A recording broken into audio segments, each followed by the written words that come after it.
It's nighttime in the city of Neverwinter, as Lilly and the rusty raconteur set out from the Moonstone Mask. Lanu had said it was a good day for exercise, and to avoid sharp objects.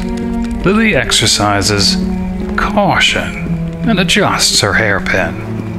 Hopefully future horoscopes aren't so vague. It's enough to make one paranoid.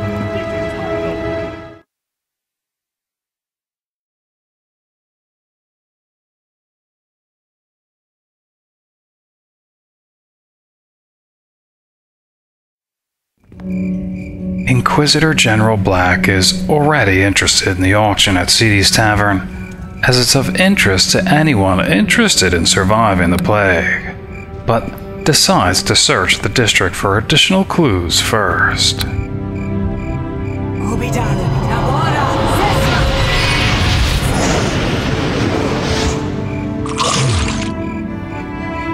As long as the strange bald man murmuring to himself and looking from person to person remains in his corner, here by the guards, she doesn't even want to know. Alright, here's a ruffian. I'm surprised he hasn't seen us yet. Just one, though. Yeah, I don't think she needs to do anything.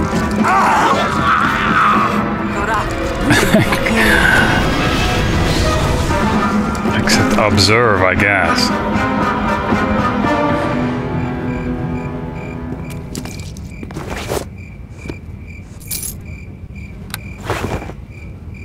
Dark alleys call for dark cats. Lilly sets her fearless familiar ahead to see if he can't sniff out any ruffians lurking in the shadows.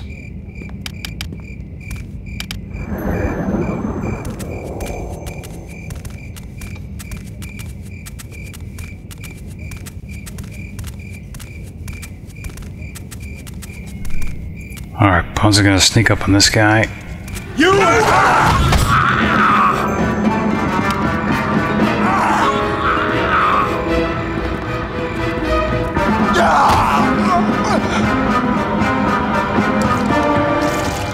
I think he took care of that all by himself.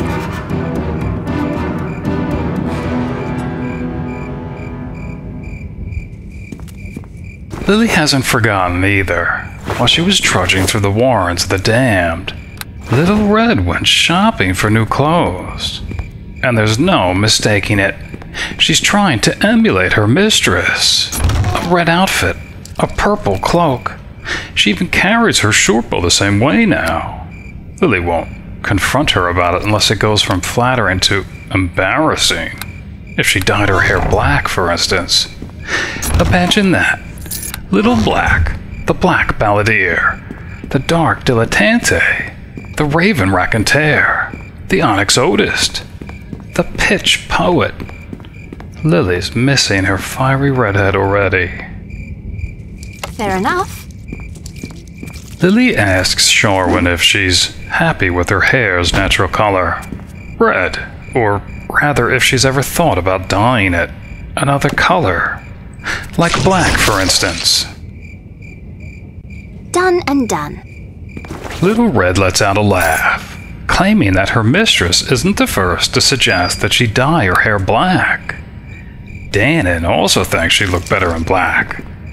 Why, if another person recommends it, she just may have to try it. She'll have to ask Lanu back at the mask. Lilly hisses under her breath, and quickly assures Little Red that she meant quite the opposite. Danon obviously knows nothing of a woman's hair, and that she should never dye her hair black. Sharwyn, however, doesn't sound convinced, and adds that when she's worn black wigs during performances, she's always received nothing but compliments. Lilly silently ends the conversation with a raised palm to concentrate on her empathic link with Bones.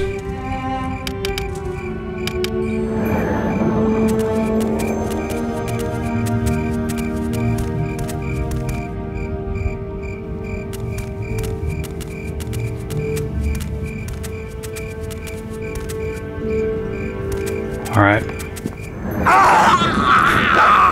I'm surprised he got it when he even attacked him, I guess, at the front. Alright.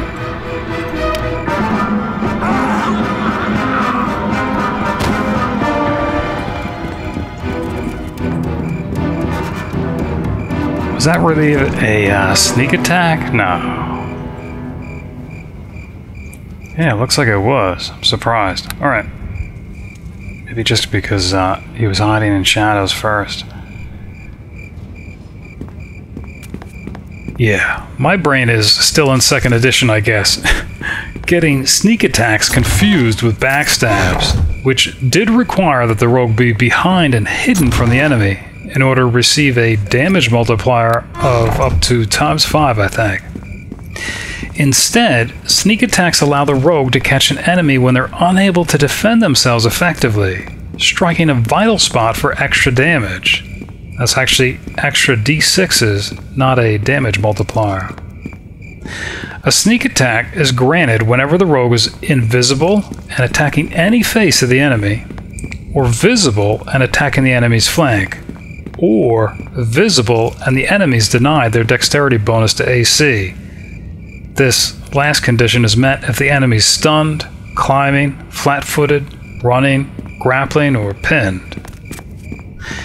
You can also make a sneak attack with a ranged weapon, but it has to be done within 30 feet. Also, a rogue can only sneak attack a living creature with discernible anatomy. Undead, constructs, oozes, plants, and incorporeal creatures lack vital areas to attack. And so, any creature that's immune to critical hits is also not vulnerable to sneak attacks. Oh boy. Alright, here's 2 ruffians.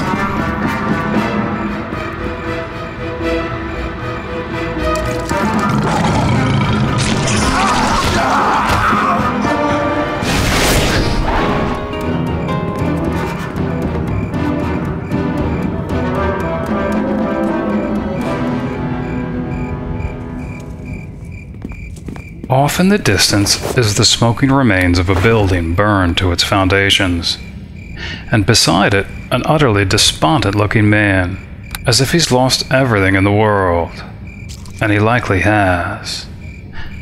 Except his life, of course. What he imagines he'll accomplish by wallowing by the ruins of his former home is beyond Lilly. In fact, he probably burned it down himself amidst all the chaos, and is blaming it on the pirates ashore, hoping to gain pity from his fellow Neverwintians, hoping they'll open their hearts and their coin purses as well. And it's worked before. In fact, it's probably not even his house. He'll just claim it was. He's probably the pyromaniac of the pier. And he's only remained here this long, mesmerized by the last smoldering embers. She'll have to report him to Gate Captain Soren. There are quite a few muggers and thugs down there. Think, want to sleep?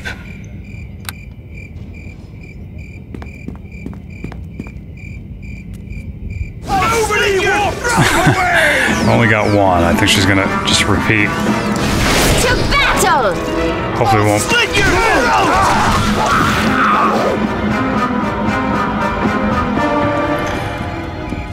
Yeah, she's gonna keep doing it.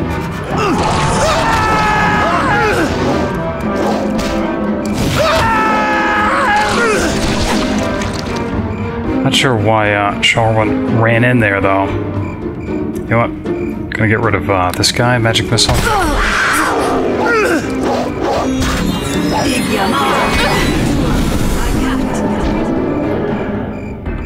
Alright, or maybe not. Rod of Frost.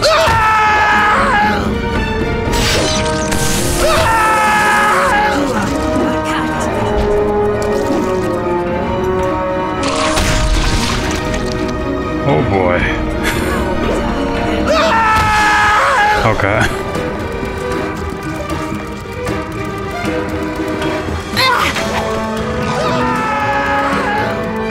You just follow me and stay close.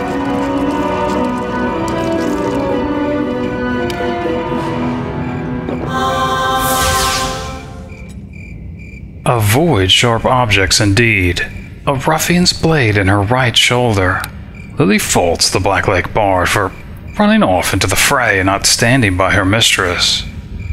Little Red quietly apologizes, while Lilly searches her eyes for any betrayal of sincerity, before dropping the matter altogether.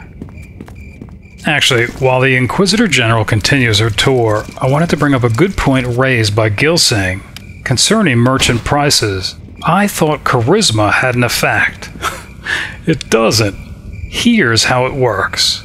With the original release of the game, prices were simply fixed. Then, with the Shadows of Undertide expansion, they introduced the appraise skill, which has been actually retroactively incorporated into the official campaign via patches, even if you don't own any of the expansions. When you visit a store for the first time, you and the merchant make opposed D10 appraise checks, and the resulting difference is the actual percentage of discount or markup, depending on whether it's negative or positive, though not to exceed 30% in either direction. Note that appraise is untrained, so it simply becomes a modified intelligence check if you don't have any ranks in the skill. The check itself could be modified in your favor by use of charm or dominate spells, or bonuses to intelligence. But it's important to note that the check is made only once when the merchant is first visited, and not checked again until your appraise skill improves, not just changes.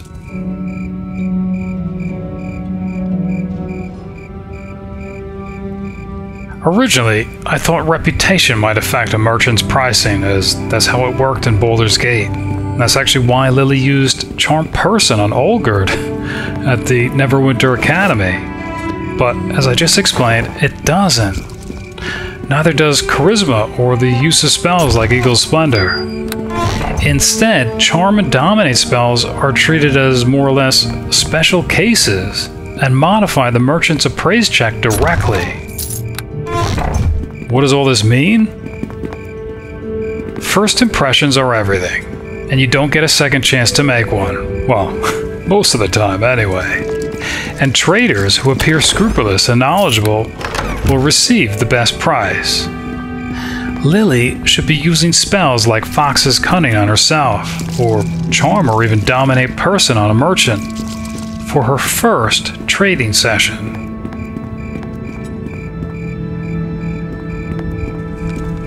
Alright, a few ruffians, I think, want to sleep.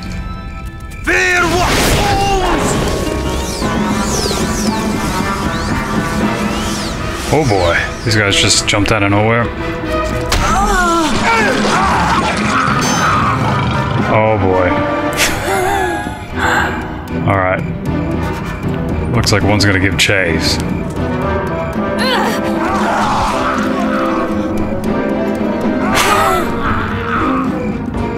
Alright, I think he stopped. Nobody walks away! Not sure where he went though.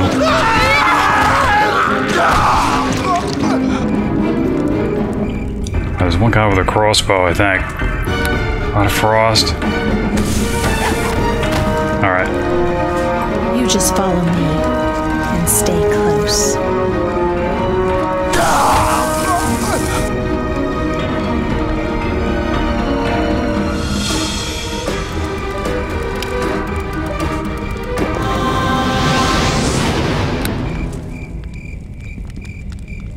What I don't necessarily like is the conditions to only recheck the appraise skill when improved.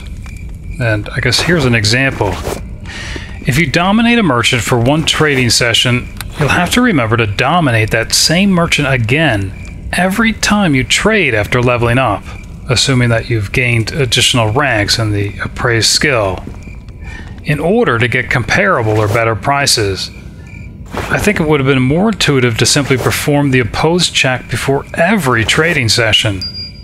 Who knows, maybe the Neverwinter Militia is rearming themselves and blades are scarce that day, or the merchant's daughter is getting married and he's in a good mood. Lots of things can affect prices. Otherwise, I also don't like that charisma has no effect on merchant pricing, or reputation even. Seems like it should. Crossbow bolts. the head of each coated in a sticky yellow substance. Poison, no doubt, and likely one that saps a victim's strength. If Lilly had to guess, diluted spider venom, mixed in with some other noxious paste. Maybe even a bit of wyvern poison. No matter, they'll at least fetch a few coin. Alright, another halfling mugger. I think he's all alone.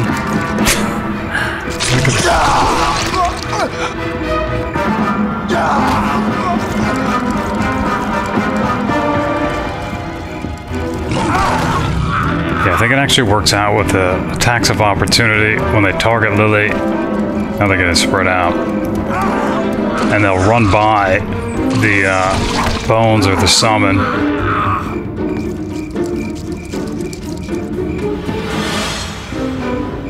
Boy, bones found even probably more. Yeah, look at this. He's bringing them back. Want to sleep? Nobody walks away!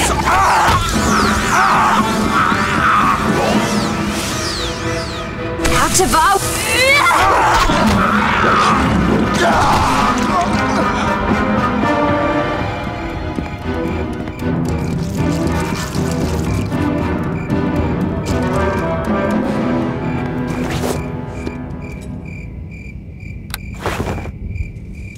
Okay, last remarks concerning merchant prices.